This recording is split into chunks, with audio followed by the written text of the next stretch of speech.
Isinailalim na sa state of calamity ang buong lalawigan ng Batangas dahil sa bagyong Christine. At sa gitna ng pananalasa sa bagyo, isang tulay sa bayan ng Laurel ang nawasak. Mula sa Laurel, Batangas, nakatutok live si Jonathan Andal. Jonathan?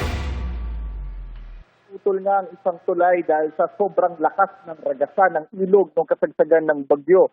Ito po yung tulay na nagkokonekta sana dito sa bayan ng Laurel at doon sa bayan naman ng Agoncillo. Sa kabilang side, may 5 barangay pa po ng Laurel doon kung saan naputol yung tulay. Yung mga residente rito sa Laurel, tumatawid na mismo sa ilog mula ron sa kabilang side ng tulay.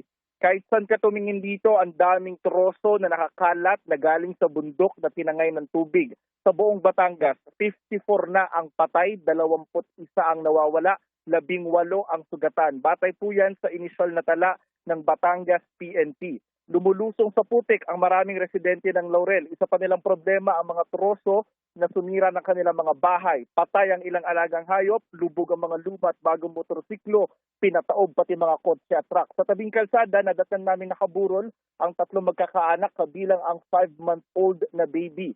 Napatay sila sa landslide sa loob ng kanilang bahay. May isang babae namang iniisa-isa ang mga punerarya at presinto dito sa Batangas.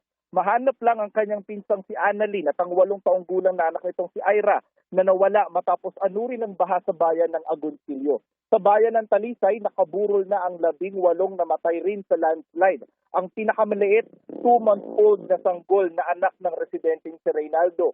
Namatay lahat ng kanyang 4 na anak pati na ang kanyang asawa. Natagpuan niya silang magkakayakap sa isang kama. Sinabihan daw niya noon ang mga anak na huwag lumabas ng bahay habang siya'y nangingisda sa lawa ng Taal. Pinaalalahanan naman daw silang lumikas pero sa group chat lang na naroon ang mga taga-barangay. Sabi ng kongresista na nakakasakop sa distritong ito, hindi nagpatupad ng forced evacuation ng mga alkalde. Sinusubukan naming makuha ang panig dito ng Batangas PDRRMO.